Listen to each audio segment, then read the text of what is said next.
안녕하세요. 저널리즘 토크쇼 제이입니다. 최근 대다수의 언론이 주목하고 있는 인물이 있죠. 윤석열 검찰총장을 두고 차기 대선 주자 반열에 올랐다는 보도가 이어지고 있는데요. 오늘 제이에서는 이른바 윤석열 대망론 언론에서 어떻게 활용하고 있는지 짚어보려고 합니다. 이어서 전태일 열사 사망 50주기를 맞아서 참신한 시도나 진정성으로 눈길을 끄는 좋은 보도들과 함께 우리 언론이 노동 이슈를 어떻게 다루고 있는지도 짚어보겠습니다. 먼저 오늘 함께 하실 분들 소개해드립니다. 비평 끝판왕 강유정 강남대 한영문화콘텐츠학과 교수입니다. 안녕하세요. 강유정입니다.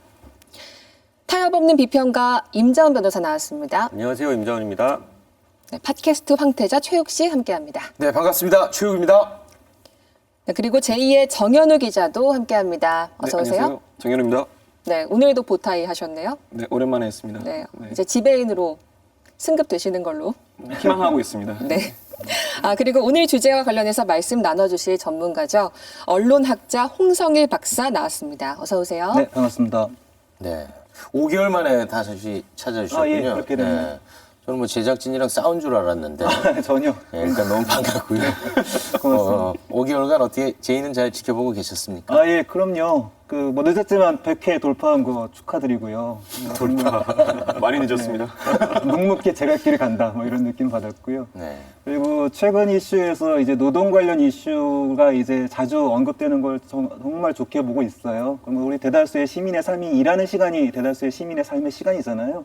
이제 그런 면에서 또 시민의 일상에 더 가까이 가서 저널리즘을 이야기하는 측면에서 앞으로 그런 이야기들이 더 많이 났으면 좋겠다. 뭐 심지어 오늘 전태일 열사 50주년 이제 네. 기념해서 다루는 것도 사실 좀 앞으로 나왔으면 좋지 않았을까 뭐 이런 생각도 하고 있습니다. 혹시 불량 조심 내시는 거 아닌가요? 앞부분만 하고 나가셔야 되는데. 전혀 그런 거 없습니다. 의자 하나 더 놔드리겠습니다. 알겠습니다.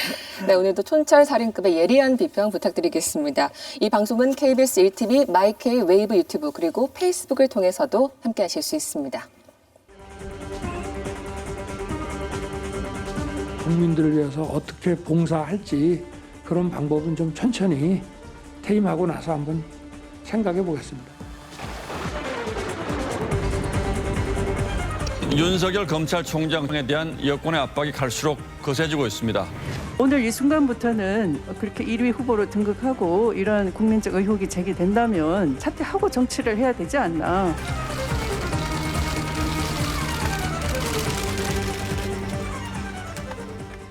네, 대검찰청 국정감사 지난 10월 22일이었죠. 꼭 한 달이 흘렀습니다. 윤석열 대망론, 윤석열 신드롬, 충청 대망론 등 현직 검찰총장을 정치인으로 기정사실화하는 보도들이 이어지고 있는데요. 헤드라인을 몇 가지 소개해드리면 문화일보, 윤석열 퇴임 후 어떻게 봉사할지 생각 중 떠오르는 윤 대망론. 한국일보, 대선 판도 흔드는 윤석열 대망론, 신기루인가 신드롬인가. 경향일보, 경향신문, 보수 집결로 커지는 윤석열 대망론, 이런 기사를 쏟아내고 있습니다. 자, 정현우 기자 관련 보도도 정리를 해볼까요? 네. 대검 국정감사가 지난달 22일이었으니까 23일 그 다음날 지면부터 살펴봤습니다. 그 이후에 한 달 정도 5대 종합일간지 일면에 이 윤석열 총장 이름을 한 번이라도 언급한 기사는 조선일보가 14건, 또 경향신문이 12건 이렇게 나왔습니다. 그러니까 2, 3일에 한 번 꼴로는 이 주요 일간지의 일면을 윤석열 총장이 장식했다 이렇게 볼 수 있겠습니다. 이어서 동아일보는 10건, 중앙일보 8건, 한겨레 5건 순으로 언론들의 매우 지대한 관심이 몰렸던 인물이다 이렇게 볼 수 있겠습니다. 중앙일보는 윤석열의 야성이 돌아왔다. 윤석열 현상은 왜 이런 분석 기사를 실기도 했고요. 조선일보는 살아있는 권력 수사가 검찰 개혁이라고 한 윤 총장의 발언에 대해서 익명의 법조계 인사들 입을 빌어서 현 정권을 겨냥한 그런 말이다. 또 추미애 장관을 에둘러 비판한 것이다. 이런 해석하는 보도도 내놨습니다. 네. 윤석열 총장에 대한 그 뜨거운 관심을 함축적으로 나타내는 헤드라인이 있었는데요. 윤석열 치킨보다 관심도 높아. 12일에 YTN에 출연한 빅데이터 전문가가 한 말을 인용해서 헤드라인으로 달았는데 이걸 또 이제 채널A가 발빠르게 받아서 업그레이드를 합니다. 네. 치느님보다 윤느님이라고요. 근데 요거는 치느님. 지금은 아마 좀 바뀌어 있을 겁니다. 근데 실제로 치킨이랑 비교를 많이 하나요? 어떻습니까? 빅데이터는 이제 치킨이랑 또 비교해가지고 많이 지표를 삼고 있죠.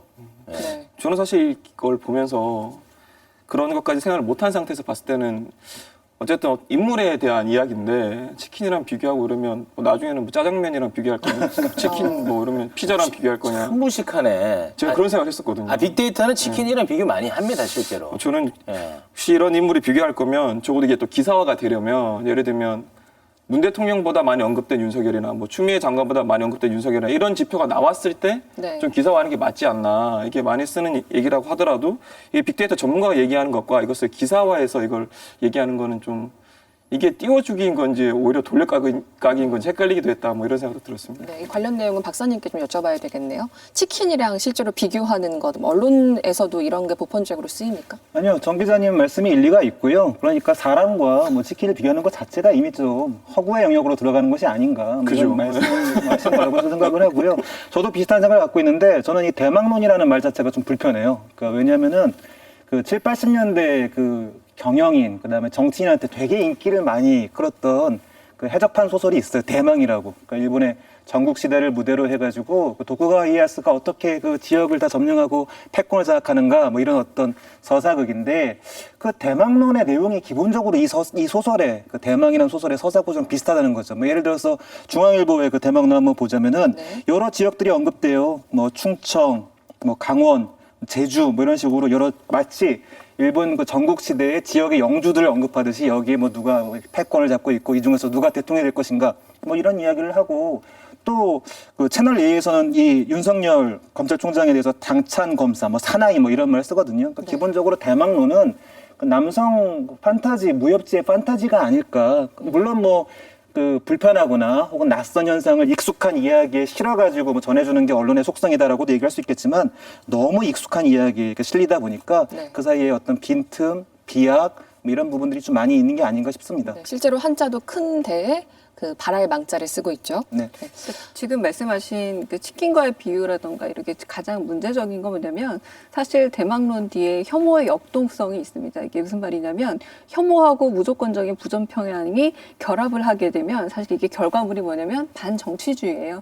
정치에 대한 일종의 희화화 내지는 정치에 대해서 상당히 반감을 일으킬 수 있는 요소입니다. 아까 문재인 대통령이나 혹은 다른 대권주자 비교하지 않고 치킨과 비교한 이유 자체도 사실은 굉장히 반정치주의 밑바탕을 두고 있는데 혐오에서 반정치주의에서 나왔다면 반정치주의는 오히려 더 이 혐오를 가속화할 확률이 있고 대선이라던가 여러 이제 정치 이벤트 자체를 상당히 우스꽝스러운 어떤 인지도 전쟁으로 끌고 갈 확률이 굉장히 높다라는 것이고 이것을 만약에 여론조사기관에서 조사기관에서 내놨다고 해도 언론이 제동장치를 해야 되는데 오히려 가속화하는 장치로 지금 언론이 작용하고 있다는 것. 그러므로 인해서 반정치화에 오히려 가속도를 높이는 언론이라는 것 자체가 언론의 역할을 굉장히 상실하고 있는 상태라는 게 좀 심각합니다. 네. 특히 사설이나 칼럼으로 좀 더 들어가 보면 이른바 윤석열 대망론을 바라보는 언론사의 시각차가 더 드러납니다. 보도 건수부터 차이가 좀 큰 것 같습니다. 정현우 기자. 네, 아까 말씀드린 기간 동안 이 윤석열과 대선 또 윤석열과 대권을 함께 언급한 사설이나 칼럼 등이 좀 얼마나 나왔는지 살펴봤는데요. 중앙일보가 11건, 조선이 7건을 냈습니다. 좀 많이 상대적으로 좀 많이 냈다 이렇게 볼 수 있겠고 한겨레, 경향은 각각 5건, 2건 이렇게 생산을 했습니다. 네. 어떻게 보셨습니까? 저는 언론이 정치를 하고 있다라는 걸 드러내는 증거 자료로 활용될 수 있다라고 봅니다.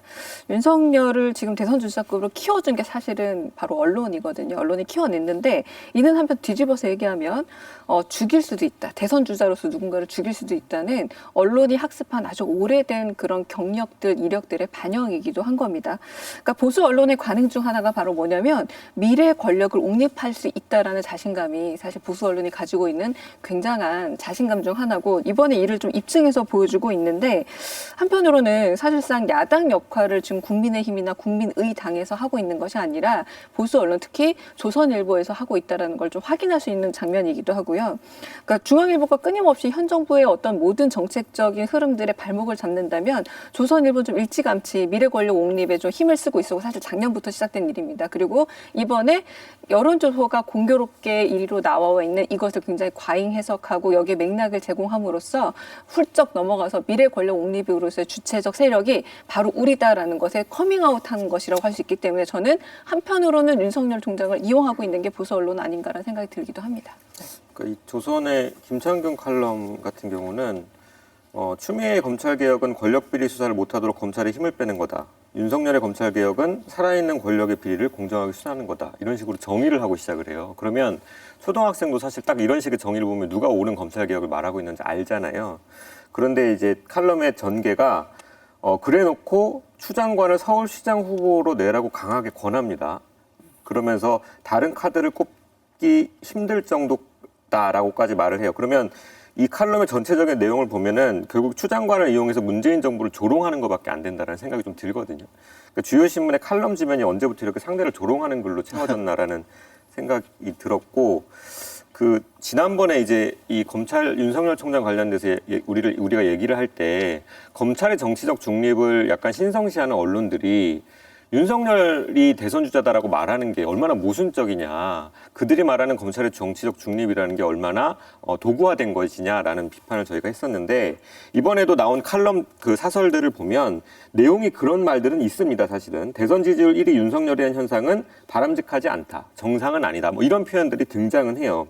그런데 우리 사회가 걱정하는 그 검찰의 정치화라는 게 언론이 윤석열은 올바른 대선 주자다라는 말을 함으로써 비로소 시작되는 것이 아니라, 사실은 윤석열은 대선 주자다라는 이미지가 계속 유지가 되면 자연스럽게 대중들로 하여금 검찰총장이 정치인이 돼도 되는구나, 검찰의 정치적 중립이라는 게 사실 별게 아니구나라는 생각을 하게 되는 거잖아요. 그래서 저는 이런 칼럼들이 뭐 바람직하지 않다, 정상은 아니다라는 말을 하면서도 사실상 검찰의 정치적 중립을 많이 해치고 있다는 생각을 하고 있습니다. 네.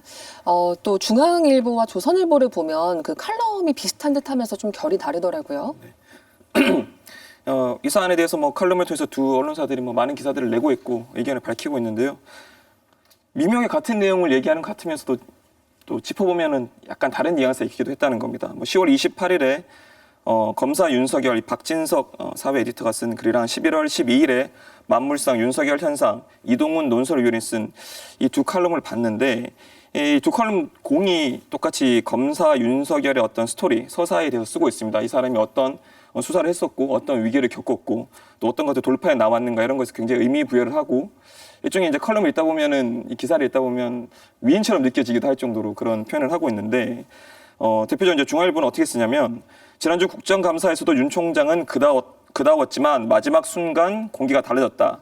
그는 정계 입문 여부에 대해 여지를 남기면서 발을 질질 끌었다. 올 초 대선 후보 지지율 2위에 오르자 명단에서 이름을 빼달라고 요청했을 때와는 결이 확연히 달랐다. 판도라 상자를 연셈, 이렇게 적었습니다. 그래서 이제부터 그 행보 하나하나는 정치적으로 해석될 수밖에 없다. 이 아쉬움을 드러낸 건데, 그러니까 윤석열 총장의 정치 입문에 대한 여지를 둔 것에 대해서 어떤 개인의 발언이 준 아쉬움에 대해서 지적을 한 겁니다. 반대로 조선일보는 어떻게 쓰냐면, 스스로 발광 못하는 정치인은 오래가지 못한다. 윤 총장이 정치권 가시밭길을 걸을 각오가 돼 있는지도 의문이다. 또 윤 총장은 박근혜 이명박 전 대통령을 감옥에 보낸 사람이다. 이렇게 평가를 하면서 이 야권에서도 원한을 가진 사람들이 적지 않을 것이다. 이렇게 윤석열 총장이 가지고 있는 나름의 약점 같은 것들을 언급을 합니다. 그러면서 저희가 눈여겨봤던 건 이 정치계에 들어온 데 있어서 중앙일보가 어떤 개인적 발언에 대한 아쉬움을 짚었다면, 조선일보는 이 무도한 정권 아래에서 한 번도 경험해보지 못한 일, 상상할 수 없었던 일들이 벌어진다. 그러니까 총장이 정치계에 들어올 수도 있다는 언급이 나오는 게 어떻게 보면 정부의 실정 탓이 더 크다라는, 정부 실정을 부각하는 데 좀 더 집중을 합니다. 그래서 같은 사안을 보면서도 조금 다른 결로 기사들 또 칼럼들을 생산해내고 있다, 이렇게 볼 수 있었습니다. 네. 지금 그 언론이 윤석열 총장을 어떻게 다루고 있는지에 대해서 살펴보고 있는데, 그 가운데 와, 이건 너무 과한 거 아니야? 하는 생각이 들게 한 인물이 있었습니다. 네. 저희 제2의 출연자처럼 느껴지는 분인데요. 조선일보 논설위원 김광일 씨입니다. 최소한 이제 제 눈에는 네. 윤석열 총장의 선대위원장처럼 보였습니다. 일단 선대위원장이요? 지금 뭐 과장이 아닙니다. 너무 띄워주지 마세요. 띄우는 겁니까? 그래요? 일단은 그 2, 3일에 한 번꼴로 윤석열 총장 관련 온라인 뉴스와 동영상을 올리고 있고요. 그 중에 백미는 12일자 김광일의 입, 윤석열, 대통령 목에 방울 다는 남자에서는요. 네. 왜 윤석열인가? 라고 묻고 그밖에 없으니까 라고 매우 간결하고 분명하게 스스로가 답하고 있으십니다. 인물이 그밖에 없다라고 이야기하는 거예요. 네. 좀 조선일보 사설과는 결이 좀 다르네요. 뭐 이분 개인적인 입장이겠죠. 그러니까, 네. 글은 상당히 잘 써요. 6자로 묻고 7자로 답한다. 딱 귀에 남잖아요. 네. 지금 윤석열 총장에 대해서 거의 이틀 한 번꼴로 글을 쓰고 있고 그리고 한편으로 동영상으로 찍어서 이걸 좀 송출하고 있는데 중요한 건 제목만 보더라도 가령 뭐 삼강구도라던가 집단 린치, 대통령 목에 방울 다는 남자처럼 상당히 감성 구조에 입각해서 정치적 민감도가 높은 수사학을 쓰고 있다는 겁니다. 그런데 생각보다 이게 효과가 있습니다. 수사학을 써서 형용사 부사를 낭용함으로 그 사람의 이미지만 만들고 있는 거예요. 가령 어떤 정치를 할 것인지에 대해서 논리적으로 접근한다거나 네. 어떤 사람이다라고 분석적으로 접근하고 있는 기자의 태도가 아니라 굉장히 창작자 마인드에 입각해서 그 사람을 꾸며내고 있는데 제가 지난 방송에서 얘기했던 것처럼 마치 하드보일드 소설에서처럼 인물을 띄우는 것처럼 인물을 띄워가고 있는 것이고 문제적인 것은 빌드업을 한다는 표현을 하죠. 네. 하나둘씩 쌓아가고 있어서 결국에 여론조사와 맞부딪혀서 이 빌드업이라는 게 허구만이 아니라 굉장히 개연성 있는 사건이 될 수 있겠구나라는 이미지까지 가고 있는데 언론 소비자께서 한번 봐주셔야 될 부분은 전부 다 수사학이라는 겁니다. 사실은 검증 가능한 그런 팩트의 영역이 아니라 정말 기자 개인의 감상 영역이다라는 걸 꼭 말씀드리고 싶습니다. 정윤우 기자가 네, 저는 말씀하시죠. 왜 윤석열인가 묻고 그밖에 없으니까 뭐 이 이야기를 들으면서요, 유튜브 인터넷에 동영상을 좀 정지했어요. 너무 당황스러워가지고요. 이거 뭐 일타 강사 아닙니까?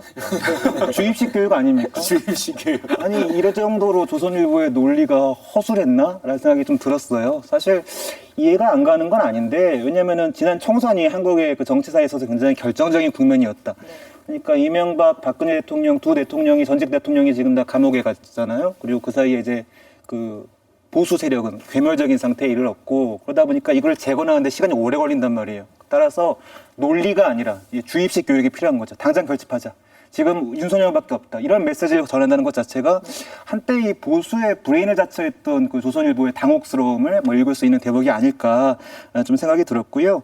그런데 그런 어떤 메시지를 지면에서는 볼 수 없었다는 것. 그러니까 조선일보도 이걸 인터넷에서 풀어낸다는 게 굉장히 특이한 점인 거죠. 그러니까 인터넷도 굉장히 중요한 소중한 그 공론장인데 이 공론장에 이러한 일타 강사 주입식 교육이 난무한다는 것은 이 공론장 자체를 대단히 훼손하는 상황을 만드는 거거든요. 이제 그와 대비돼 가지고 우리가 조선일보의 이제 인터넷 방송을 이야기했으니까 한겨레 TV에서도 비슷한 어떤 인터넷 컨텐츠들이 많아요. 뭐 예컨대 제가 봤던 것은 그 한겨레 TV의 김희택의 저널 어택이라는 어떤 프로그램이었는데 마찬가지로 윤석열에 대해서 이야기를 합니다. 뭐 그 내용에 다 동의하는 것은 아니지만 인터넷 공론장을 한겨레가 바라보는 방식, 설득과 논리적 근거를 가지고 접근하는 것과 이와 같은 선생님께서 얘기하셨던 수사학을 통해서 접근하는 주입식과는 분명히 결이 다르다. 근데 이것이 과연 한국의 인터넷 공론장의 건전함을 위해서 어느 것이 더 좋을 것인가 이건 우리가 좀 생각해 봐야 할 대목입니다. 네. 제가 그 주입식 교육 세대라 그런지 이 제의 때문에 본의 아니게 이제 그 영상을 계속 보게 됐는데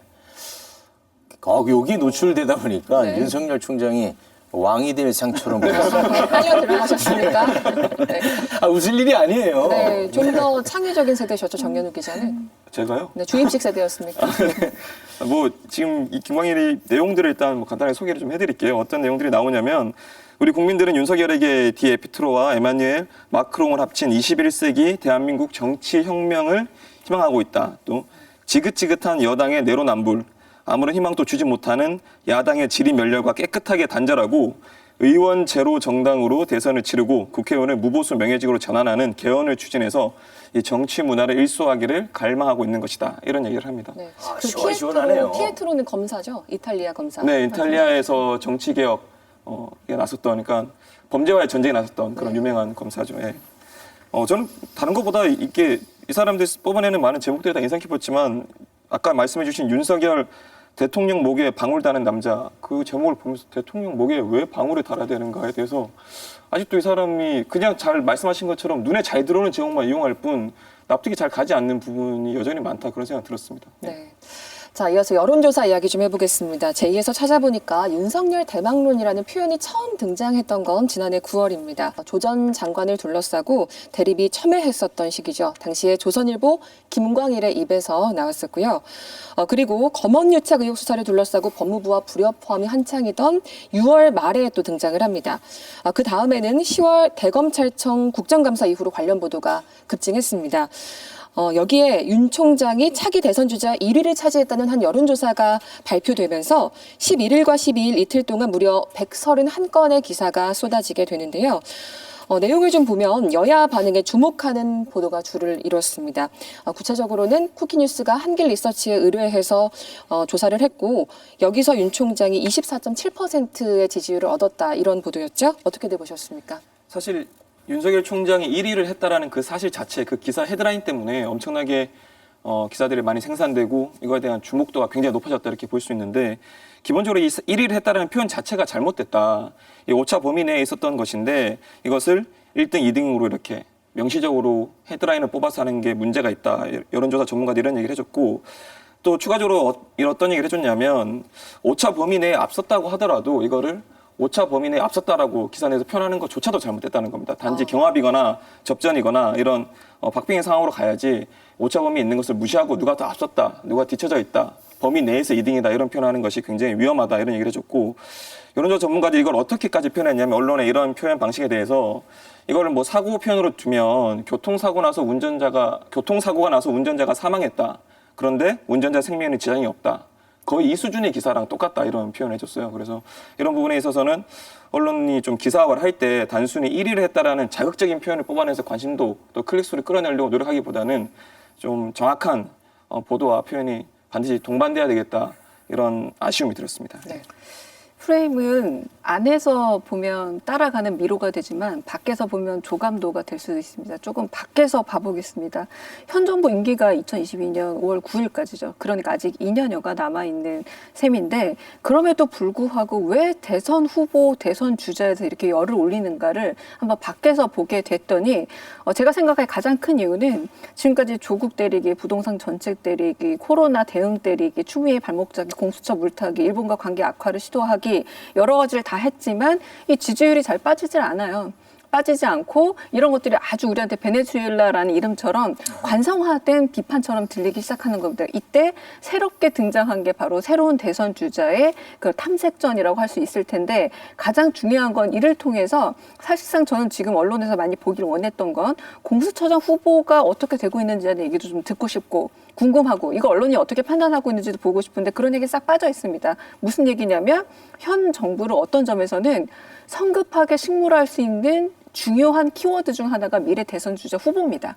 미래 권력으로 굉장히 집중을 함으로써 현재 정책적인 문제들, 현재 정부의 어떤 문제들을 계속 공격하는 것 이상의 재미를 볼 수 있다라고 생각해서 결국 미래 대선, 그러니까 보궐선거도 미니 대선이라는 평가를 벌써부터 하고 있고요. 결과가 나오기도 전에 그리고 대선을 미리미리 준비함으로써 대선 정국을 빨리 가져옴으로써 레임덕 내지는 여러 가지 이 정부의 식물화를 빨리 이끌어낼 수 있다라는 거예요. 그렇다는 점에서 보수 언론들이 현 정부, 현 정권 때리기를 넘어서서 이제는 미래 권력으로 일찌감치 감으로써 현재를 식물화하고자 하는 의도가 있는 것이 아닌가. 그런 프레임이 바로 이 프레임 아닌가라는 생각이 듭니다. 그러니까 저는 이 대선 주자 1위라는 게 그 언론 입장에서도 이번 여론조사 자체에다가 큰 의미를 부여했다라기보다는 일종의 판깔기, 포석 깔기라는 생각도 좀 들어요. 왜냐하면 향후 이제 상황이 어떻게 될지 모르잖아요. 윤석열의 인기가 계속될지 안 될지도 모르는 것이고 검찰과 법무부의 갈등이 어떻게 될지도 사실은 언론 입장에서는 잘 모르는 것인데 분명한 것은 윤석열이라는 인물을 이런 식으로 호명할 필요성은 언론에겐 계속 있는 거죠.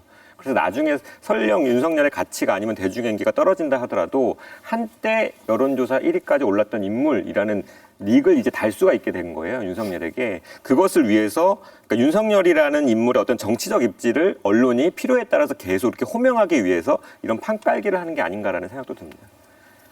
그 뉴스 소비의 관점에서 보자면은 저도 이제 뉴스 독자기도 하니까 이 뉴스 바로 클릭했어요. 재밌잖아요. 그런 면에서 소비의 관점에서 불량식품 같은 뉴스다라는 생각이 좀 들어요. 뭔가 불닭 무슨 면 있죠? 자극적인 거 이렇게 한번 좀 느껴보고 매운 거 싶어가지고. 좋아하시나 봐요. 예, 그럼 매운 뉴스 한번 보고 싶은 거죠. 근데 이거를 소비의 관점이 아니라 시민의 관점 그리고 유권자의 관점에서 보자면은 이런 뉴스가 이렇게까지 부풀려진다는 것은 굉장히 큰 비극이에요. 왜냐면은 정치적 상상력이 누가 다음 지도자냐 여기에 오롯이 집중되는 것이 될 테니까 사실 이 정치라는 것은 그동안 정치화되지 못했던 것들을 이슈화시키고 이게 언론의 역할이거든요. 또 소외되었던 사람들을 정치의 무대로 복귀시키고 이게 언론의 역할인데 언론이 가져야 할 사회적 상상력, 정치적 상상력이 단순히 다음 대선 누가 1위 할 것인가라고 한다면은 이거는 정말 그 시민과 유권자에게 있어서는 대단히 비극적인 상황이다라고 말씀드릴 수밖에 없습니다. 네. 최욱 씨는 어떻게 보셨나요? 저는 그 해당 여론조사를 분석한 기사들이 많이 있었는데 제 눈에 좀 띄었던 게 하나가 있어요. 11월 14일 경향신문인데 대선 때 등장하는 메시아급 기대주 이번엔 윤석열이라는 헤드라인이에요. 저는 이 헤드라인만 보고 그냥 뭐 풍자의 목적으로 메시아라는 단어를 썼겠거니 하고 이제 들여다봤는데 그게 아니더라고요. 그럼요? 본문에서도 계속 메시아라는 단어를 쓰고 있어요. 너무 깜짝 놀랐어요. 그러니까 정도령이라는 표현도 있잖아요. 그 언제나 약간 위기 때마다 미래 권력으로 한국식 메시아가 이제 정도령인데 그러니까 상당히 지금 좀 종교적인 구도, 말하자면 좀 사이비 종교적 구도로 가고 있다는 생각이 들고요.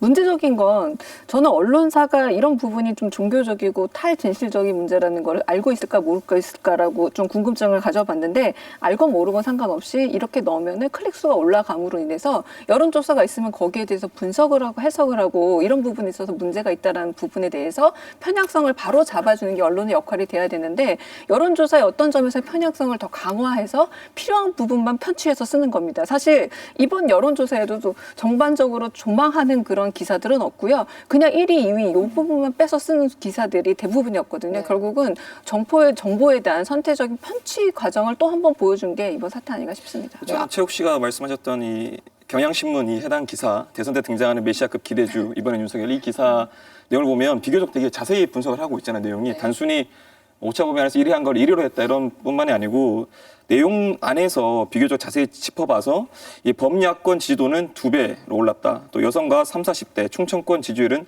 3배 가까이 상승했다. 이런 하위 지표들에 대해서도 굉장히 의미를 두는 분석을 했었거든요. 근데 이 부분에 대해서 이 여론조사 전문가한테 물어봤더니 이런 게 굉장히 위험하다는 거예요. 하위 지표일수록 오히려 오차 범위가 굉장히 커지기 때문에 하위 지표에서 생기는 변화를 너무 의미를 두게 되면 과잉 해석할 여지가 굉장히 커진다. 네. 그래서 기자들이 이런 걸 모르고 분석을 한다고 생각해서 더 자세히 짚어보고 하위 메뉴에 대해서 어떤 조사 결과에 대해서 가중치를 두고 기사를 써버리면 이게 오히려 더 오독하는 해결이 될 수 있다. 오독하는 기사가 될 수 있다. 이런 얘기를 해줘서 뭐 그런 설명을 듣고 나니까 이 기사가 어떻게 보이냐면 자세히 분석한 기사가 아니고 자세히 오버해서 쓴 기사다. 뭐 이런 평가도 가능해지는 그런 상황이 됐던 겁니다. 네, 오늘 정말 취재를 열심히 하신 것 같습니다. 그닥 그러진 않았는데. 네. 그런데 이 직후에 진행된 여론조사 결과는 또 달랐습니다. 기억을 많이 하실 텐데요. 12일 발표된 한국갤럽의 조사에서는 이낙연 민주당 대표, 이재명 도지사가 19%로 공동 1위를 차지했고요. 윤석열 총장은 11%로 3위를 차지했습니다. 같은 날 CBS와 한국사회여론연구소의 여론조사 결과도 역시 참 비슷했거든요. 이런 상황에서 시민들이 참 혼란스럽다 이런 반응을 많이 하셨습니다. 여론조사할 때마다 뭐 비슷한 것도 아니고 너무 다르니까 사실 여론조사는 추세를 보는 데는 유의미하다 이런 얘기를 귀동냥으로 많이 들었거든요. 근데 이거 뭐 추세를 알아볼 수도 없을 정도로 너무 달라서 뭘 신뢰해야 될지 참 헷갈립니다. 네, 도대체 어떤 게 맞는 겁니까? 그 여론조사는 사실 그 조사 발표하면서 자기가 오류를 인정하는 과학이에요. 그렇기 때문에 여론조사 결과를 뭐 온전히 신뢰한다는 것, 그것은 일종의 과신이 될 수도 있고요. 그런 의미에서 여론조사는 계속해서 반복돼야 할 필요성이 있습니다. 그러면서 자기의 이제 오류 가능성들을 줄여가는 일들, 예컨대 변수를 잘못 측정했다든지 샘플을 잘못 수집했다든지 뭐 이런 과정들이 있어야 되는데 지금 언론에서 주목받았던 기사들을 보자면은 단발성 여론조사였어요. 그러니까 이게 오류를 수정해가면서 지속되는 흐름을 봤던 여론조사가 아니라 그냥 한번 해볼까 해서 한번 해본 그 결과를 가지고 과잉된 의미를 부여했던 것, 이제 여기서부터 문제가 발생을 하고요. 또 더군다나 뭐 최욱 씨가 계속해서 이거 결과를 신뢰하기 어렵다, 헷갈린다라고 했는데 그 이유가 또 어디에 숨어 있냐면은 지금 자신의 의견을 제대로 얘기하지 않는 사람의 비율이 무려 40%에 육박합니다. 그러면 이 40%를 끌어내지 못했다는 건데, 그 생각들 끌어내지 못했다는 건데, 당연히 이 여론조사 결과는 일종의 잠정적인 결론일 수밖에 없다는 생각이 좀 들어가지고요. 네. 현재 여론조사 결과는 참조용으로는 뭐 꽤 의미가 있겠지만 그 이상의 의미를 부여하기에는 좀 무리가 있다. 이걸 좀 당연히 우리가 전제되지 않겠나 이런 생각이 듭니다. 네, 최욱 씨. 네, 말씀 먼저 하시죠. 네, 여론조사에 좀 함정이 있죠. 게다가 저는 이번에 가장 수혜를 입은 쪽은 한길 리서치라는 리서치 회사가 아닐까라는 생각이 듭니다. 그동안 뭐 갤럽이라던가 혹은 리얼미터 이야기 많이 들어봤지만 한길 리서치 별로 안 들어봤던 분들은 아마 확실히 인지도를 갖게 됐을 거예요. 근데 문제적인 건 굉장히 이런 어떤 그 여론조사 기관에서 했느냐에 따라 혹은 유무선 비율에 따라서 결과값이 상당히 널뛰듯이 달라진다라는 걸 언론 소비 소비자들에게 제공하지 않고 결과만 가지고 절대적인 지표인 것처럼 쓰는 언론이 더 큰 잘못이기도 하다라는 겁니다.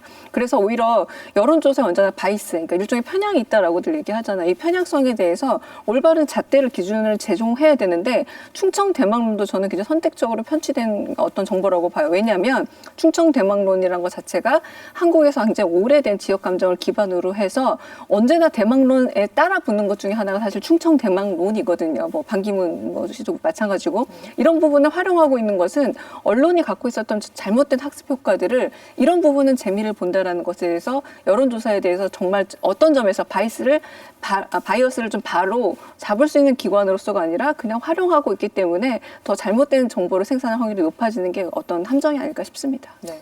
이게 사실 이렇게 널뛰기한 여론조사를 보면 소비자 입장에서는 정말 언론 전체에 대한 신뢰가 낮아지는 그런 또 역효과도 있을 수 있거든요. 정현우 기자. 이 윤석열 총장에 대해서 기사가 많이 쏟아지고 또 여론조사가 관심을 받다 보니까 단순히 이제 일을 했다 이런 여론조사 결과에 이어서 이제는 이 윤석열 총장을 어떤 상수로 두고 양자 대결을 시켜보는 여론조사까지 나오는 겁니다. 그래서 17일에 아시아 경제 기사를 보면 이재명 대 윤석열, 이낙연 대 윤석열로 이 차기 대선에서 양자 대결을 한다는 가정하에 이 여론조사 결과값을 보고 여기서 또 굉장히 우열을 가리기 힘들 정도로 팽팽했다. 이런 여론조사 결과와 또 기사가 나는 겁니다. 반대로 이게 그만큼 윤석열 총장을 여권의 대표적인 투톱이라고 부르죠. 이 대권 후보들과 비슷한 반열을 올려놓는 기사라고 할 수 있었고 네. 이런 부분에 대해서 그럼 왜 이런 여론조사 결과가 나오고 기사가 나올까 확인을 해봤더니 이 여론조사 업계는 어쨌든 비용을 들여서 조사를 하기 때문에 또 언론사에서도 비용을 지급을 하고 여론조사를 실시하기 때문에 그것으로 인한 주목도를 받아야 된다는 거. 아까 강효정 교수님 얘기하신 것처럼 한길 리서치가 이번에 좀 주목을 받았을 거다 하는 것처럼 그런 효과를 누려야 되는데 한길 리서치에서 육자 구도로 해서 1위를 만들어 버리고 나니까 거의 관심이 과도하게 몰리고 나니까 이제 단순한 뭔가 3자 구도 이런 걸로는 더 이상 클릭이 오지 않는 겁니다. 그러니까 이제 양자 구도 같은 여론조사를 하게 되고 그걸 기사화하는 그런 상황까지 점점 단계를 밟아가면서 더 발전해 나가는 그런 과정이 있는 거죠. 저는 그 양자구도 그 여론조사 결과를 보면서 이거 이소룡하고 성룡이 싸우면 누가 이겨? 뭐 슈퍼맨하고 저기 아이언맨하고 싸우면 누가 이겨? 뭐 거의 이 정도 수준의 이야기를 하고 있다는 생각밖에 안 들어요. 왜냐하면 양자구도로 가기까지에는 지금 수많은 난관들이 있잖아요. 윤석열 총장이 뭐 과연 그 야권 후보로 나올 것인지 그리고 총장이 그 다음 대선에 바로 나오는 것도 적절한 것인지 뭐 이런 식의 어떤 여러 난관들이 남아있음에도 불구하고 이 모두를 생략하고 그냥 양자구도로 띄운다?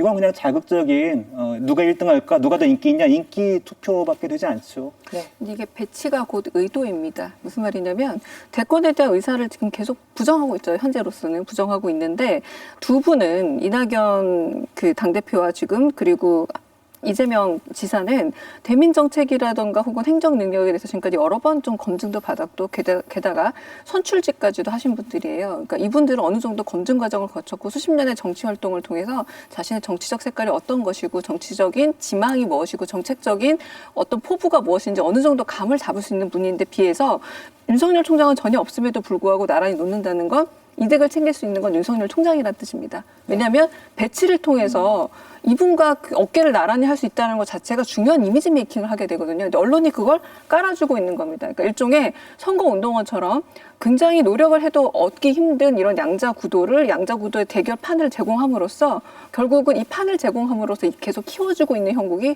언론이고 윤석열 총장을 대권 주자로 만든 게 결국 언론이라는 것, 언론이 정치 행위를 하고 있다는 걸 다시 한번 확인할 수 있는 계기가 이 양자 구조 그리고 이 대권 구조의 이 이강 구조에 들어가 있는 어떤 속내가 아닐까 싶습니다. 이런 그 조사 설계는 그러면 누가 하는 거예요? 언론사가 하는 겁니까? 아니면 여론조사 기관이 하는 겁니까? 아니면 선관위에서 하는 겁니까? 선관위까지 등장해요. 네. 아니 뭔가 이렇게까지 효과가 드라마틱하면 뭔가 이제 규제가 된다든지 뭐 그게 있어야 될 것 같은데. 그러니까 아마도 그 말씀하신 것처럼 이제 클릭 수를 유도하기 위해서 그러니까 잘 팔리기 위해서 나름의 설계를 하는 그 여론조사 기관들이 하는 게 아닐까 싶어요. 자의적으로 할 수 있는 거예요? 예, 여기 그러니까 여론조사를 하는 것 자체에 대해서 어떤 기준이 있는지는 잘 모르겠으나 아마도 그렇지 않을까요? 선관위에서 선관위에서 보도를 하거나 할 때 어떻게 실시가 됐는지 이런 것들을 알리도록 하는 그런 규정은 있고 여론조사를 정확하게 어떻게 해라 이런 규정은 아직까지는 마련되지 않은 것으로 알고 있습니다. 보통 의뢰를 해서 진행이 되는 그렇죠. 거죠. 그래서 뭐 사안이 다 다른데 그렇게 어디서 하냐 이렇게 할 수 있는 문제는 아니고 언론사에서 비용을 들여서 여론조사 기관에 의뢰를 해서 여론조사 기관과 합의를 통해서 합의된 안을 가지고 여론조사를 실시하기도 하고요. 또 유명한 여론조사 기관 같은 경우에는 별도로 여론조사 기관 자체로 네. 여론조사를 해서 언론사에 그 결과값을 알려주고 기사화하기도 하고 양쪽이 동시에 진행되고 있다고 봐야죠. 문제 있는 것 저는 같아요. 이제 그런 생각이 드는 거예요. 이게 마치 어쩌면 여론조사 기관이 자체적으로 했건 아니면 특정 언론사가 의뢰를 했건 간에 이런 식의 조사가 이루어진다는 것 자체가 하나의 굉장히 특이한 현상인 거예요. 현직 검찰총장과 여권 주자를 이렇게 비등하게 싸움을 붙였다는 거. 그다음에 실제로 싸움을 붙였더니 실제로 비등한 결과가 나온다라는 거. 이거 자체는 분명히 언론이 분석해 볼 만한 현상은 맞는 것 같아요. 그러니까 이것으로부터 우리나라 대중이 검찰의 정치적 중립에 대해서 생각하는 어떤 수위가 있다. 네. 거기에 대해서 어떤 위험도가 있다라는 생각도 할 수 있고 또 하나는 야권에 그만큼 대권 주자가 없다. 그런 것도 분명하게 분석할 수는 있겠죠. 문제는 이제 언론이 그런 현상을 분석하려 하지 않고 그냥 그 현상을 전달만 하고 있다. 이것이 제가 봤을 때 가장 이상하게 보입니다. 네. 아무튼 가장 궁금하신 건 왜 이렇게 전혀 다른 결과가 나왔는지일 텐데요. 그와 관련해서 여론조사 전문가에게 직접 이야기를 들어봤습니다. 한국갤럽 같은 경우에는 사람 면접원이 실시하는 조사 방식이었고 한길리서치의 조사 방식은 사람 면접원이 포함된 실시하는 조사도 있지만 자동응답 전화 방식으로도 상당 부분 조사가 수행되었다는 것이고요. 한국갤럽 조사에서는 응답자들이 지지하는 또는 선호하는 후보를 직접 이름을 거명하는 자유응답식이었다고 한다면 한길리서치의 방식은 보기를 후보의 1번은 누구, 2번은 누구를 이제 불러주고 그것을 선택하게 하는 방식이었다. 해당 기관이 어떤 결과를 의도하거나 조작한 것이라고 볼 수는 없을 텐데요. 나름의 기준을 갖고 이제 후보들 선택지를 구성을 했는데 제1야당인 국민의힘 소속 주자들은 없었다는 것입니다. 국민의힘의 충성도가 높은 지지 응답자의 경우에 스포트라이트를 많이 받았던 인물에게 좀 더 모아지거나 쏠리는 현상들이 크게 나타났을 가능성을 배제할 수가 없어 보입니다. 여러 가지 이야기 해주셨는데요. 조사 방식과 객관식, 주관식처럼 좀 설계 자체가 달랐다라는 이야기 해주셨는데, 한길 리서치 측에서는 이 비난과 관련해서 좀 유감스럽다라는 이야기를 해서 또 보도가 되기도 했습니다. 직접 이야기 들어보셨다고요? 네. 이 한길 리서치 홍영식 소장 측에서 입장을 밝혔는데요. 일단 이 여론조사 결과를 두고 비판이 많아지니까 전문가 또는 기자들이 이 본인들의 여론조사 경위를 확인 취재하지 않고 일방적으로 재단에서 말하는 사례가 많다. 그래서 자의적으로 의견 표명하는 전문가들이 있고 이런 것에 대해서 매우 유감스럽다. 이런 의견을 차적으로 표명을 했고 조사 방식에 따라서 후보 간 지지율은 차이가 날 수밖에 없다. 여권과 야권의 후보를 3순위까지 6명으로 조사한 것은 이 6명의 육자 구도 6명의 육자 구도 지지율을 파악하기 위한 것이었다. 이렇게 설명했습니다. 그러면 이 6명을 어떻게 선정했냐? 네. 다른 기준이 없었기 때문에 본인 회사에서 했던 지난달 조사, 여야별 지지도 조사를 기준으로 여야 3명씩 6명을 선정을 했다. 이렇게 얘기를 했고요. 또 많이 나오는 비판 중에 하나가 유선전화 비율이 이번에 너무 높았다. 상대적으로 높았다. 이런 지적이 있었고 5060 응답자가 너무 많지 않았나 이런 지적이 있었는데 이 부분에 대해서는 이 홍영식 소장이 어떻게 얘기를 하냐면 유선 조사 결과 같은 경우에는 이낙연 대표의 지지율이 오히려 윤 총장보다 더 높게 나왔다. 그러니까 그 비판은 틀렸다 이런 반박을 했고 연령 비율 같은 경우에는 통계를 거쳐서 이렇게 보정을 하게 된다. 그러니까 그 비판도 틀렸다. 이런 얘기를 했습니다.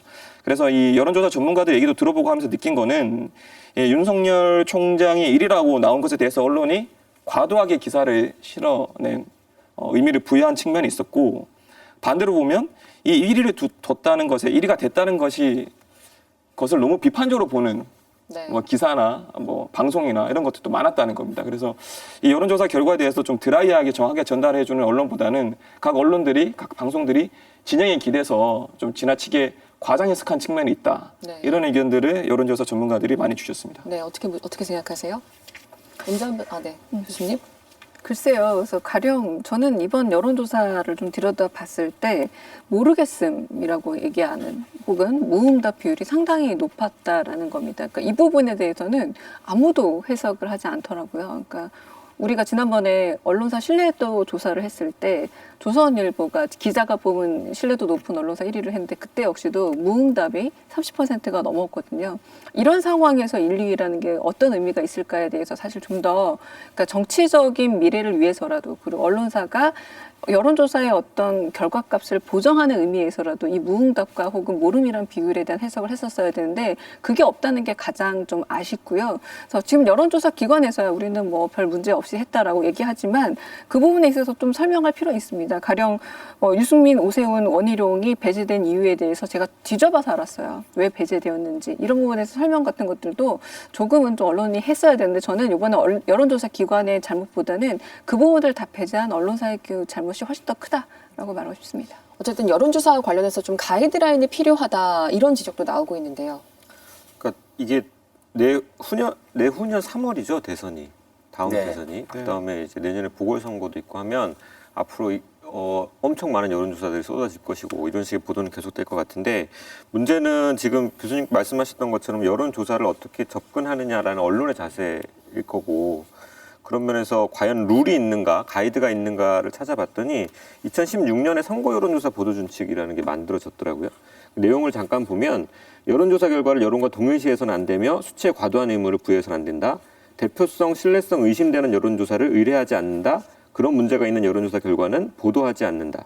여론조사 결과를 속보 경쟁의 대상으로 보지 말아야 한다. 같은 일종의 가이드라인들이 있어요. 그러니까 저는 이런 게 있다는 것 자체는 굉장히 좋은 일이긴 하나 좀 추상적이다라는 생각이 들고 내년 보궐선거나 이제 대선을 생각해 보면 그 전에 좀 보완됐으면 좋겠다라는 생각도 갖게 됩니다. 저는 사실 그 방금 말씀해주신 선거 여론조사 보도 준칙을 보면서 가장 인상 깊었던 건 이게 뭐 작은 단체나 한두 곳에서 이걸 만든 게 아니라는 겁니다. 2016년도에 총선 당시에 여론조사에 대한 문제점이 많이 지적이 되니까 5개 단체나 참여를 했어요. 한국신문협회, 한국방송협회, 한국신문방송편집인협회, 한국기자협회, 한국인터넷신문협회까지. 그럼 5개 단체가 아니네요. 훨씬 더 많은 그렇죠. 언론사들. 그러니까 대부분의 언론사들이 협회가 참여한 그래서 이거에 대한 어떤 준칙을 마련을 했는데 문제는 이 내용들에 대해서 기자들이 잘 알지 못하고 있고 그게 벌써 4년 전의 일인데도 아직도 기사 안에 이 준칙들이 거의 적용되지 않고 있다. 이렇게 봐도 무방한 상황이었습니다. 네. 참 시간을 돌려보면 윤석열 총장의 이름이 차기 대선 주자 여론조사에 등장했던 게 올 1월이었습니다. 갤럽의 자유응답 조사에서 1%를 얻어서 공동 8위를 차지했었는데요. 당시에 윤 총장은 정치적 중립을 언급하면서 자신의 이름을 빼달라고 요청했지만 거듭 요청을 했습니다. 하지만 여론조사도 또 언론 보도도 계속되고 있습니다. 이렇게 좀 지금은 물론 시간차가 있습니다. 하지만 본인이 고사했는데 언론에서 계속 띄우기를 견지하는 상황 어떻게 생각하세요? 지금 제 생각에는 그래요. 지금 윤석열 대선 후보 띄우기로 나서는 언론 중에서 정말 윤석열 총장이 대선 후보로 나설 것이다, 혹은 나서야 한다, 나서면 대통령이 될 것이다라고 생각하는 언론이 과연 얼마나 있을까? 별로 없을 거라는 게 제 생각이거든요. 그냥 띄우는 거예요. 그러니까 뭔가 의도가 있다는 거죠. 그러니까 앞에서 여러 가지 의도가 나오긴 했으나 제가 생각하는 건 이런 의심도 사실 좀 있어요. 뭐냐면 야권 정치인이 여권 정치인을 공격할 때 사람들은 그 공격의 정당성을 정치적 당위를 기준으로 보잖아요. 근데 검찰이 정부 인사를 수사를 할 때 그것은 법률로 그 당위를 판단을 하죠. 하지만 검찰총장이 정치인 이미지가 씌워져 버리면 검찰의 정부 인사 수사도 자칫 정치적 당위에 따라 판단이 돼버릴 수 있단 말이에요. 그러면 검찰 수사의 기준이 무너져 버리는 거죠. 무너져 버리는 것을 대중이 인지하지 못하게 될 수도 있고 오히려 그 상황을 응원하게도 되는 굉장히 기이하고 위험한 상황이 생길 수도 있다. 이렇게 가다가는 어쩌면 언론이 그런 노림수를 가진 것도 아닐까라는 굉장히 좀 불온한 의심을 해보는데 그게 아니라 하더라도 그런 상황까지 갈 수 있다라는 염두는 우리가 둬야 될 필요가 있다고 봅니다. 네, 강유정 교수님은 왠지 언론의 또 고질적인 속성이다라고 하실 것 같아요. 이 고질적 속성이 벌써 드러나고 있는데요. 가령 좀 지면에서 실리는 기사들과 온라인판 신문들이 좀 이원화되고 있는 것 중에 하나가 뭐냐면 윤석열이나 혹은 추미애 이름을 쓰기만 하면 클릭수가 올라간다는 걸 이미 학습해서 굉장히 이익을 위해서 클릭을 위해서 활용하고 있다는 겁니다. 제가 최근에 본 기사 중에 이건 좀 문제가 있다고 생각했던 게 뭐냐면 이낙연, 이재명, 양강 맞득찮다. 윤석열 대항마로 뜨는 86이라고 하는 기사가 중앙일보 인터넷판에 실렸습니다. 그런데 제목에 윤석열이 있지만 내용엔 윤석열이 등장하지 않습니다. 그러니까 굉장히 윤석열로 소위 말하는 낚시를 했지만 윤석열 총장에 대한 대권 후보 분석 기사는 아닌 거예요. 그러니까 이런 식으로 그냥 윤석열이라는 이름을 넣기만 하면 클릭을 유도하기 때문에 넣어보겠다라는 식의 어떤 이런 행위들을 거듭하고 있다는 것 자체가 이 윤석열 대망론이라는 게 얼마나 상업주의적이고 한편으로 이익을 위해서 재편되고 있는 것인가를 좀 확인할 수 있는 계기가 되지 않나 싶고요.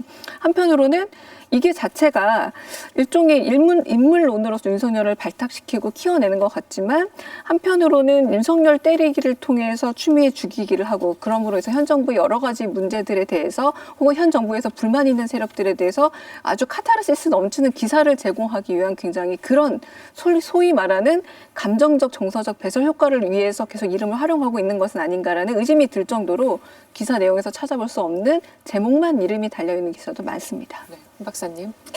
네, 현재 검찰총장이 대선 후보군에 등장함으로써 발생할 수 있는 위험에 대해서 임 변호사님께서 잘 지적해 주셨고요. 저도 거기에 동의하면서 한마디 더 얹자면은 글쎄요. 이 검찰개혁 국면이잖아요, 지금. 그런 의미에서 검찰의 이해관계가 분명히 걸려 있는 어떻게 개혁할 것인가에 있어서 검찰도 굉장히 중요한 주체니까 자기의 의도가 있을 거예요.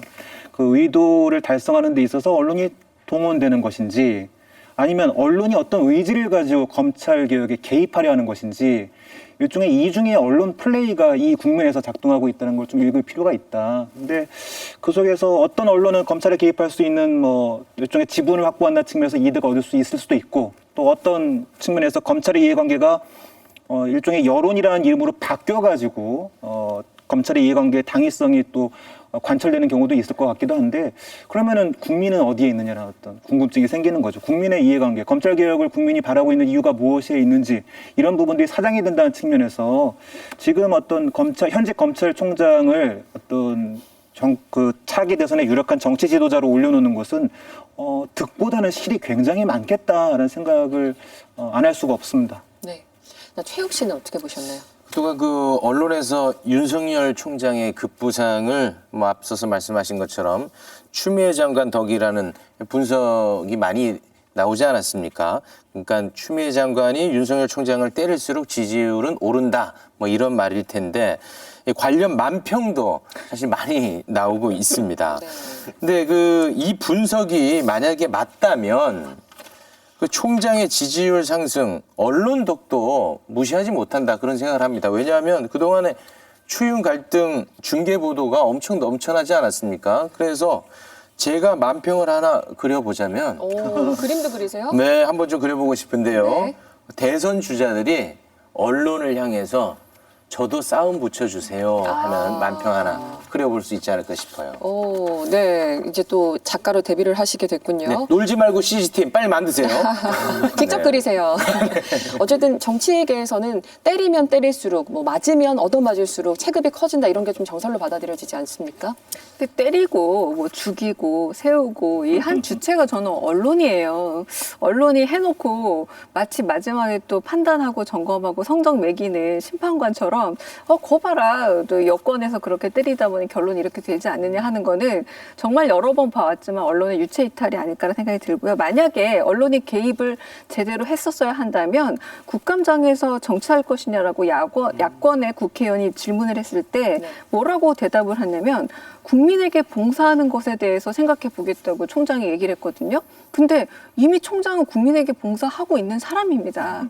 그거 봉사 잘하면 되는데 그 자리에 앉아서 국민에게 어떤 식으로 봉사할까를 생각한다는 건 잠재적인 직무유기를 고백한 것과 다름없다고 저는 판단합니다. 그 부분에 대해서 왜 현재 권력이 왜 미래의 대선 권력으로 자기 스스로 부정하지 않느냐에 대해서 언론이 좀 더 검사하고 한편으로는 수사도 언론의 그 취재 영역에서 수사하고 탐색했어야 되는데 그걸 내버렸다는 것 자체가 어떤 점에서 언론이 지금 노렸던 아젠다 세팅 자체가 미래 권력을 만들어내는 것이고 그리고 현재 정권과 가장 각을 세우고 있는 인물을 띄워줌으로써 어떤 반사 이익을 얻고 싶어 했다라는 걸 고스란히 보여주고 있다라고 생각이 듭니다. 네, 이렇게 언론이 인물을 다루는 방식 홍 박사님은 어떻게 분석을 좀 해보실까요? 저는 정치 지도자를 언론이 선별을 해서 제시하는 것은 교과서적으로 얘기하자면은 저는 언론의 책임 중에 하나라고 생각을 해요. 왜냐하면은 교과서적입니다. 오해는 말아주시고. 그러니까 한국의 정치 제도 자체가 정치 신의를 발굴하기가 대단히 어려운 조건이거든요. 구조거든요. 그러니까 양당제의 구조 속에서 새로운 정치 신인이 등장하려면은 이 당 안에 들어가야지만 원내로 진입할 수가 있기 때문에 새로운 정치 신인이 나오기가 어렵다.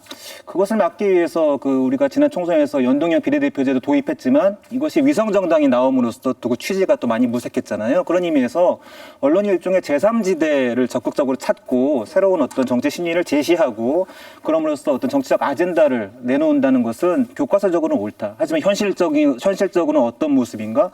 지금 상황에서 그 제3의 인물이 검찰총장이라고 한다면 이거는 아니죠. 이게 어떻게 제3의 인물입니까? 이미 유력한 권력을 휘두르는 사람이기도 하고 또 무엇보다도 정치적 중립성과 독립성이 필요한 사람이 검찰총장인데 이를 제3의 후보로서 대안으로서 제시한다? 그것은 언론의 어떤 책임을 굉장히 납작하게 만들어버리고 우리는 했어요라고 하지만 사실상 그 이면을 보자면 다시 한번 기득권을 재생산하는 그러한 것이라고밖에 볼 수가 없지요. 네. 저는 근데 다만 이제 지금 패널들이 말씀해 주신 거랑 조금 다른 저는 의견이 있는 게 이 언론이 윤석열 총장에 대한 기사를 많이 쏟아낸 것도 맞고 종이식 보도에 있었던 것도 맞습니다. 그래서 그런 거에 대한 자정작용도 일정 부분 틀림없이 필요한 부분이다라고 보는데 다만 윤석열 총장이 이렇게까지 1위에 오르고 또 주목받게 되고 삼강체제를 만들어가고 이런 과정들이 왔던 것은 사실 저는 추미애 장관의 윤석열 장관 때리기가 굉장히 큰 몫을 차지했다고 봐요. 당장 이번 주에도 또 끊임없이 새로운 이슈를 만들어주고 있고요. 그래서 이런 부분에 대해서는 언론의 역할만으로 이게 만들어지진 않는다. 더 이상 언론이 어떤 특정 인물을 단순히 이렇게까지 띄우고 싶어 한다고 해서 이제 띄워지는 시대도 지났다. 그럼에도 불구하고 띄워지는 데는 언론의 역할 외에도 또 다른 작용도 틀림없이 있는 부분이 있다. 이게 뭐 기자의 입장에서 그런지는 모르겠지만 추 장관의 역할도 결코 적지 않다. 이런 생각이 있는 건 사실입니다. 네.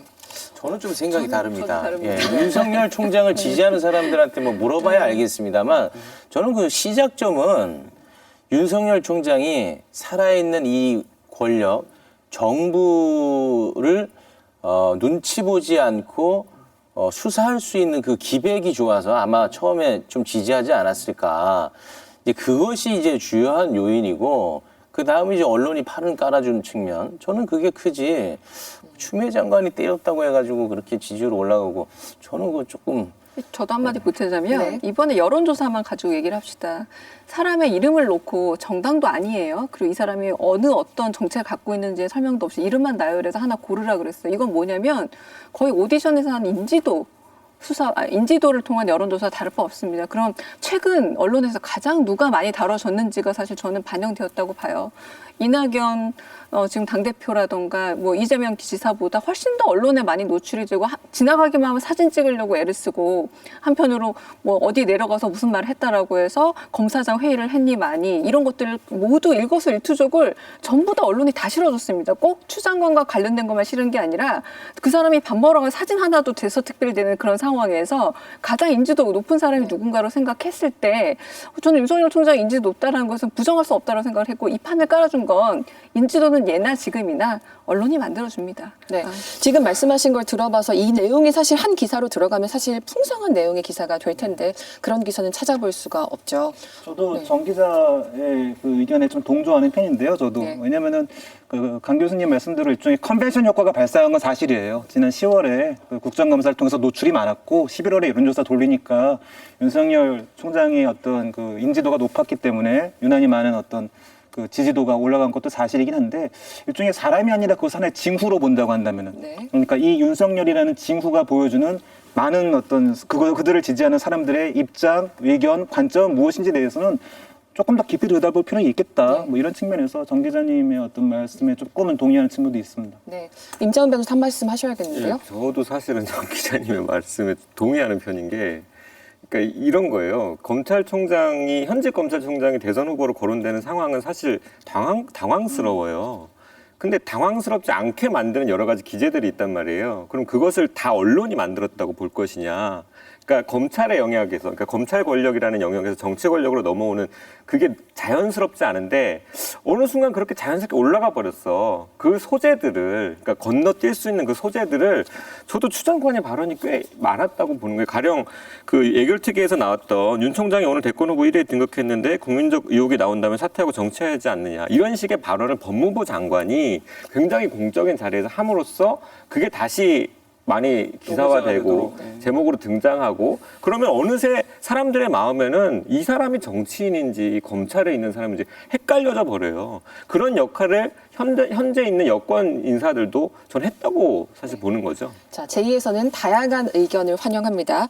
자, 이런 언론의 윤석열 띄우기 집착, 속성과 연관지어서 한번 말씀해 주실까요? 언론은 왜 이른바 윤석열 대망론에 집착하는 듯한 모습을 보이는 걸까요? 네, 뭐 굳이 윤석열 총장뿐만이 아니라 언론은 늘 구조적으로 특정한 대선 후보에 대해서 적극적인 지지를 했다. 이것이 역사적으로 누적되어 있는 사례입니다. 그래서 그 이유들을 좀 구조적으로 분석을 해보자면 첫 번째는 권력 지향성이지요. 그러니까 언론이 여전히 대선 후보를 만들거나 바꿀 수 있다. 뭐 이 힘을 과시하려는 권력 지향성, 이것이 지금 국면에서 윤석열 총장에 대한 뭐 나름대로의 지지 아니면 거기에 대한 의미 부여로 나타나지 않았던가. 조금 전에 제3지대 이야기를 좀 언급을 했었는데요. 이런 상황에서 언론이 강제 소환한 인물들이 있습니다. 12일자 중앙일보 일면 머릿 기사를 보면 윤석열 현상 외에 장외 해결자를 갈구하곤 하는 건 한국 민주주의적 특성이라면서 노무현, 이회창, 안철수, 정몽준에 이어서 윤 총장을 언급했습니다. 같은 날 MBC 뉴스데스크에서는요. 고건 전 총리, 안철수 대표, 반기문 전 유엔 총장처럼 과거 대선에서 여론조사 돌풍을 일으켰던 제3의 인물들 언급은 했지만 이들이 끝까지 완주한 적은 없었다는 점을 또 지적했습니다. 비중 있게 다루고는 있지만 또 바라보는 시각이 다른 것 같습니다. 최욱 씨. 아니 근데 뭐 비정치권에서 나온 인물이 돌풍을 일으켜도 대통령까지 된 경우가 없었는지는 잘 모르겠습니다만 솔직히 말씀드려서 새로운 인물이 이렇게 부각되면 너무 재밌어요. 시사 진행자로서 그러신 거 아닙니까? 교수님이 말씀하신 이른바 장날이 섰다는 그런 표현에 부합하는 얘기인가요? 저는 뭐 거기에 대해서 솔직하지 않을 수 없네요. 기자들도 어떻게 보면 똑같은 생각을 하고 있을 수도 있습니다. 이게 어떤 효과를 주느냐, 이게 뭐랄까 특히 검찰이 정치 중립 중요한데 이런 게 맞느냐 이런 생각 하기도 전에 기자들도 단순하게 말씀하시는 것처럼 이걸 재밌다라고 느낄 수도 있는 상황인 거예요. 다만 기자라면 언론이라면 단순히 재밌는 것 이상으로 이것을 기사화하고 이렇게 영향을 미칠 수 있다면 그런 부분에서는 좀 조심하고 고민의 영역이 필요한데 그런 부분이 지금 우리나라 언론에는 거의 보이지 않는다. 뭐 그런 비판도 가능해질 것 같습니다. 네. 그러니까 저는 정치인 출신의 다크호스하고 비정치인 출신에서 갑자기 주목받는 경우는 좀 구분해 봐야 된다고 생각을 합니다. 뭐 가령 노무현 전 대통령 같은 경우는 지지 기반에서 팬덤까지 형성을 해가지고 밑에서부터 올라온 정치인으로서 부각이 된 것이었고 오히려 외부에서 어떤 역할을 했느냐가 기업적 마인드 내지는 어떤 그분이 가지고 있는 다른 면모가 훨씬 더 주목이 돼서 정치권에 소환된 경우는 좀 구분이 돼야 되는데 그런 점에서 외부적으로 소환된 분들은 소위 말하는 당내 경선에서 거의 좀 실패한 경우가 좀 많지 않았습니까? 근데 그런 부분에서 정치 영역이라는 게 굉장히 따로 있다라는 부분을 언론은 저는 이미 학습했다고 생각을 해요. 근데 저는 이때 가장 좀 눈길을 끄는 게 꼭 테마주가 같이 또 나오더라고요. 생각보다 이게 그냥 대선 주자에 대한 이야기들이 생각보다 굉장히 경제적 실익과도 같이 맞아 떨어져서 돌아가는 부분들이 있기 때문에 이렇게 누구 대망론이 나올 때는 상당히 여러 부분으로 좀 탐색하고 좀 취재하고 그 부분에서 들여다보고 해석해야 될 필요가 있는데 단지 이런 사람 이론이 거론된다라는 현상에 대해서 소위 말하는 이런 것이 있으니까 사실이고 사실이니까 팩트 아니냐라는 식의 언론의 나이브하고 기본적이고 한편으로는 조금은 유치한 어떤 취재 관행들은 전혀 도움이 되지 않는다라고 말하고 싶습니다. 노파심에서 주식 좀 하시는 최욱 씨 혹시 테마주도 하십니까? 검색하시나요? 뭐 저는 하지 않고 있습니다만 이게 뭐 우스갯소리가 결코 아닙니다. 예, 정말 그 허접한 연결고리 하나만으로도 테마주를 엮이는 경우가 있고 그리고 여론조사 아까 뭐 정치 현실에 있어서는 무의미하다 했지만 결국 이게 테마주로 다 영향을 끼치고 있습니다. 근데 이제 중요한 거는 그 테마주의 주가에 영향을 끼치는 재료를 누군가가 만들어낼 수 있다는 거거든요. 이거는 방금 말씀하신 것처럼 저도 매우 의심스럽게 지켜보는 입장인데 저를 너무 음모론자라고 많은 분들은 얘기하더군요. 테마주 안 하신다면서 되게 자세히 알고 계시네요. 속속들이. 작년 2월에 한겨레에 실린 기사인데요. 정치인 테마주는 길이 아니다. 뭐 이런 기사가 좀 실렸어요. 그래가지고 좀 인상적이라서 얘기하고 싶은데요. 인용하자면은 유력 정치인이 부상할 때마다 그와 개인적으로 연관이 있다고 얘기되는 주식이 급등했다. 정치인 테마주가 처음 시작된 건 2007년 대선 때다. 이명박 후보가 다른 정치인과 달리 기업에 오래 근무한 데다가 한반도 대운하가 핵심 공약이어서 연관 기업이 많았다. 대운하 관련 기업으로 분류된 주식의 경우 대선 직전 넉 달 동안 최고 25배의 상승을 기록했다. 이렇게 한 번 성과가 나자 테마가 만들어지는 시간이 앞당겨졌다. 2012년에는 대선 1년 전 시작해 대선 2달 전에 테마를 끝내더니 이제는 시도 때도 없이 관련주가 나오는 형태로 발전했다. 이 테마주를 통해서 성공한 사람은 있겠죠. 굉장히 소수고 다수가 피해를 봅니다. 이 전 대망론 어떤 특정한 후보 띄우기도 하나의 테마주와 같은 모습을 보여주고 있는데 그렇다면 당연히 그로부터 손해를 보는 사람들이 나오겠죠. 헛된 희망을 갖고 혹은 뭐 정말 진실된 희망을 갖고 새로운 인물에 주목했지만 결국 그 인물이 좌초되는 과정을 유권자가 지켜보면서 정치 혐오, 정치 불신이 계속해서 발생하게 되는 것은 아닌지 그래서 이러한 어떤 특정한 유력한 정치인에 대한 언론의 주목은 그 낙차가 클수록 네. 추락하는 속도가 빠를수록 시민들이 훨씬 더 많은 피해를 입는다는 것을 언론이 좀 잘 알았으면 좋겠습니다. 네. 이제 5개월도 채 남지 않은 내년 4월에 서울시장, 부산시장 보궐선거와 더불어서 또 내후년 대선에 이르기까지 앞으로 정말 수많은 여론조사 보도와 또 대권 주자를 다루는 보도들이 쏟아질 겁니다. 자, 이제 앞으로 그럼 언론이 어떤 태도로 기사를 생산해내야 될지 좀 제언을 해주신다면 어떤 내용이 있을까요? 박사님.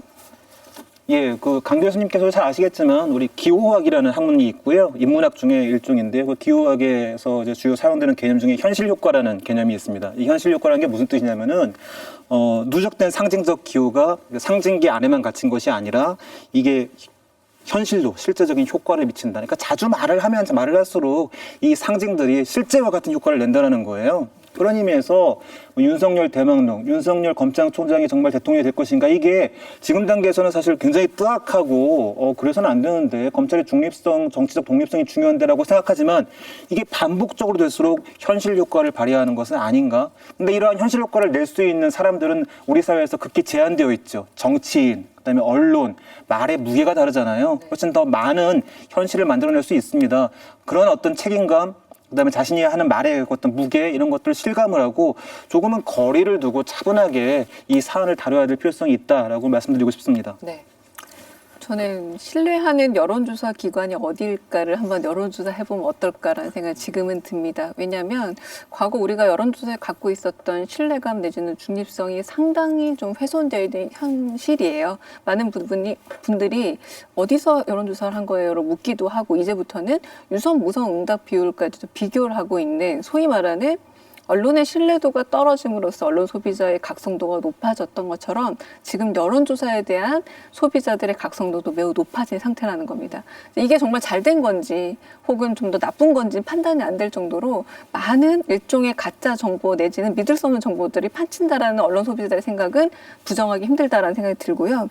그런 점에서 여론조사 기관에 좀 더 엄밀한 여론조사도 필요하고 언론이 이 부분에 대해서 보정 효과 내지는 분석과 해석의 맥락을 제공해야 될 의무가 있으나 가장 우려되는 건 미래 권력에 대해서 점치는 행위만큼 언론이 책임지지 않는 영역이 없다라는 겁니다. 네. 자신이 말해놓고 안 됐으니 어쩔 수 없지. 내가 예측할 수는 있지만 점쟁이는 아니자라는 식으로 책임을 회피하는 영역 중에 하나가 바로 이 미래 대선 영역이라는 거죠. 그렇다면 책임질 수 없다면 과도한 어떤 예측도 혹은 제가 좀 과하게 얘기하면 좀 소설은 쓰지 않았으면 좋겠다. 어떤 부분에서 최근에 대망론은 거의 소설 수준에 가까운 사실이나 혹은 팩트에 기반하지 않은 가설에 기반한 허구가 너무 많다라는 거여서 그런 부분에서 조금은 조심히 천천히 갈 필요가 있지 않나라는 생각이 듭니다. 자, 마지막으로 언론 소비자이자 또 유권자이기도 한 우리 시민들은 어떤 부분을 고려하면서 좀 들여다봐야 될지 조언을 해주실까요? 혹시 임자원 변호사. 네. 저는 일단은 지금 언론이 의도했건 의도하지 않았건 지금의 상황이 제일 우려스러운 것 중에 하나가 우리 사회의 각종 어떤 공직자나 전문직 종사자들이 가지고 있는 우리 사회가 계속 당연하게 요구해왔던 어떤 소명의식 같은 것들이 망가져버리는, 뭉개져버리는, 납작해져버리는 그런 상황이, 그런 사회적 현상이 윤 총장 대망론이라는 이 말을 통해서 벌어질 수도 있다고 보는 거거든요. 그래서 언론 수용자들 입장에서는 그러한 가치, 어떻게 보면은 너무 교과서적이지만 당연하다고 여전히 필요한 그 가치를 어떤 언론이 뭉개고 있는가를 좀 유심히 볼 필요가 있다라는 생각이 들고, 또 하나는 일단 대선 전에 보궐선거가 있잖아요. 근데 그 보궐선거가 우리나라 제일 큰 도시의 시장을 뽑는 선거란 말이죠. 근데 지금 같은 분위기대로라면 시장 선거가 그냥 대선 후보, 대선의 약간 전초전 느낌으로. 그래서 각 시에서 어떤 사람이 행정적으로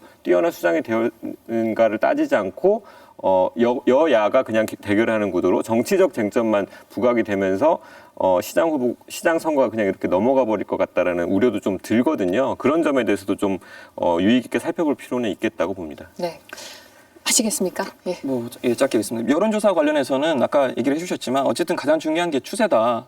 그래서 기자들이 저도 기자지만 기자들이 비판하게 돼서 뭐 안타깝지만 기자들 중에 제대로 모르고 예를 들면 다른 기관에서 다른 방식으로 시행한 조사를 두고 지난주에 1위였는데 이번에는 3위로 추락했다. 이런 류의 기사는 사실상 믿고 걸러도 좋다. 보지 않아도 좋다. 그렇게 하지 마시고 같은 기관에서 반복해서 수행하고 있는 조사들, 그 조사들이 가지고 있는 추세 이런 것들을 좀 더 눈여겨보시면 선거를 앞두고 유권자들께서 의미 있는 기사들을 접하고 추세를 좀 더 보실 수 있지 않을까 그런 생각을 해봤습니다. 네, 마지막으로 최욱 씨한테 한 말씀 들어볼까요? 혹시 뭐. 그런 여론조사 이제 보지 말라고 하셨는데 그런 여론조사 보지 않을 재간이 없다 이런 말씀을 드리겠고요. 그런 거를 만들어내지 말아달라는 당부를 기자님께 전합니다. 네. 오늘 이 윤석열 대망론을 바라보는 언론 보도를 짚어봤습니다. 오늘 함께하신 홍성일 박사 그리고 정현우 기자 여기까지 듣겠습니다.